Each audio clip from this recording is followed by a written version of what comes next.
So as a outsider, we always feel that fertility is a problem pertaining to women, but that is not genuinely true. Generally, we see most of the cases of infertility may be related to men.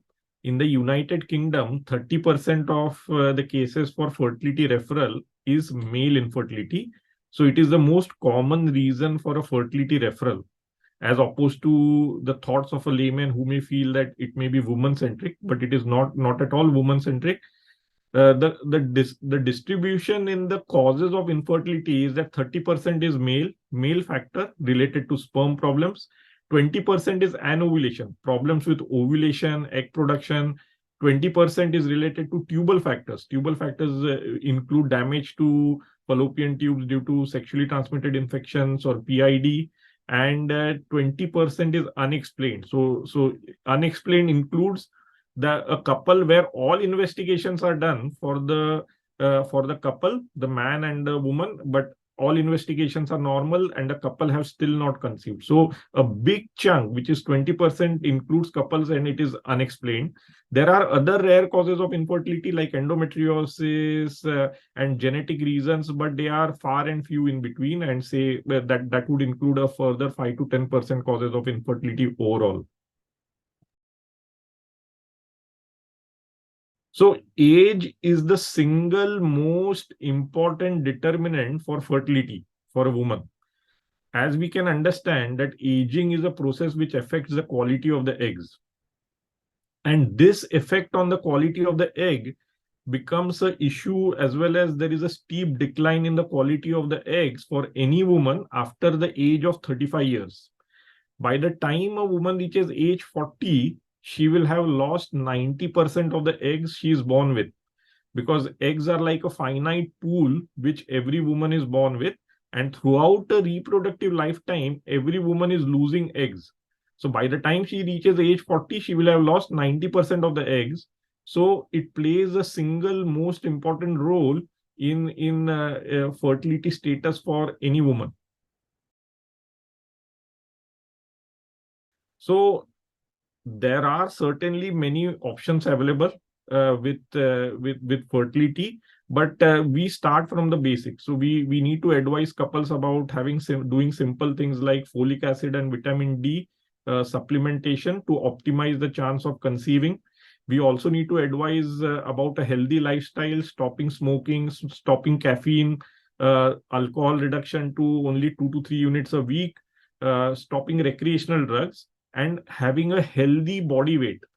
We recommend that from the NICE guidelines that a healthy BMI of 18 to 30 is what is expected from the woman to optimize her chance of fertility. And following standard fertility advice, we would expect majority of the couples would conceive without an intervention. Now, those who struggle to conceive in spite of all these efforts, there are certainly options available.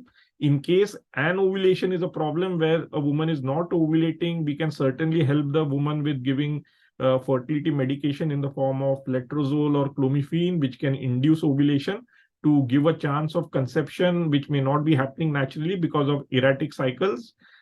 If there is a sperm problem, then in such cases, the couple will require IVF, because IVF is going to bypass the problem of the ability of the sperm to fertilize the egg. So we do a process called as ICSI, which is called as intracytoplasmic sperm injection, where we harvest eggs and inject the sperm into the egg in case there is a sperm problem.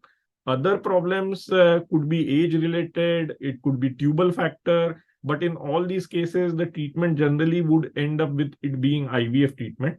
So the options according to hierarchy are lifestyle changes, optimizing with medication like folic acid and vitamin D, treatment with letrozole in case there is an ovulation problem, and IVF if it is unexplained tubal factors, or ICSI if there is a sperm problem. So that's how I would look at it.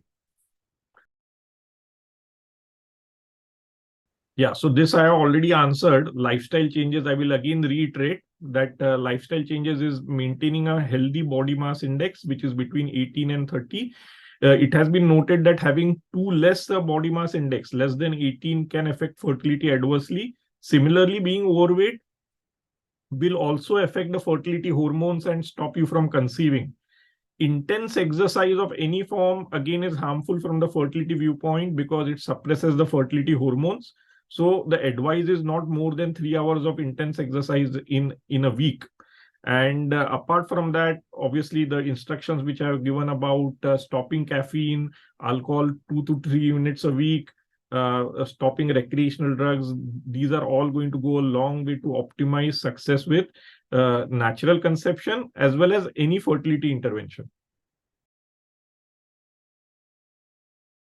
So in the best possible cases, the success of IVF would be somewhere around 40% and even up to 50% in a perfect scenario.